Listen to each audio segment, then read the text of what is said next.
This is Lewis Ritson and you're watching Sport Icons. Jovanni Straffon versus the homeboy from Yorkshire, Maxi Hughes. Now, sometimes scripts in boxing are pretty much written and the script gets followed. In this one, that's not what happened. Jovanni Straffon, now I will carefully say Straffon because every time the commentators kept saying his name, I kept thinking they were saying something else. You know what I'm getting at. But with Straffon, he's one of these crop of Mexicans who's come over recently over the last few months and defeated some Brits. He defeated James Tennyson, of course. So Jovanni Straffon was supposed to beat Maxi Hughes. That was the script. Maxi Hughes weren't having none of it. Not a damn iota of it. Now, Maxi Hughes, listen, okay, he's got like a couple of losses on his resume, almost like half a dozen, about 4 or 5, I think it is. But the way that Maxi Hughes controlled this fight, listen, I'll give away the result right now. It was a one-sided dominant victory for Maxi Hughes.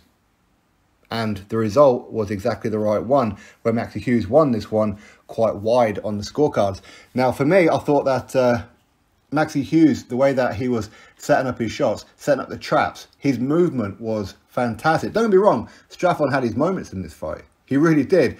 But was it round number 4, maybe round number 5? Maxi Hughes just set about Straffon. He caught him with a huge punch, which clearly hurt Straffon, and he went for the kill. And there was about 1.5 minutes, 2 minutes left of the round, and he threw the kitchen sink at him. He was throwing everything that he possibly could at him, to the point where I was worried that either A, he was going to walk onto something himself, or B, he was going to gas himself out. And he looked knackered. He really, really did. He emptied the tank on Straffon. And to Straffon's credit, he hung in there.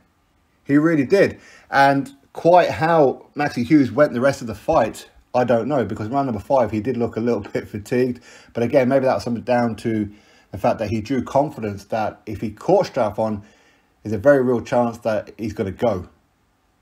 Maybe Straffon, of course, in round number 5 or 6, whatever it was, the following round, maybe his legs still weren't quite there, which gave Maxi Hughes a bit of time to gather his thoughts, gather his second wind, if you like. Now, Straffon, he did get a second wind a bit later on in the fight as well, where he was having a little bit of success.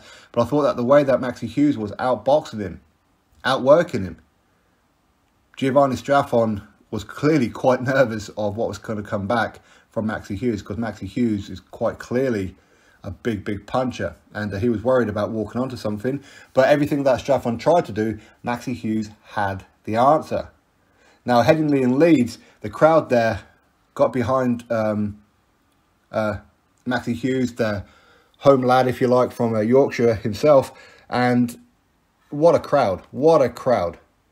I can't wait to see what their reception is going to be for Josh Warrington. I really can't.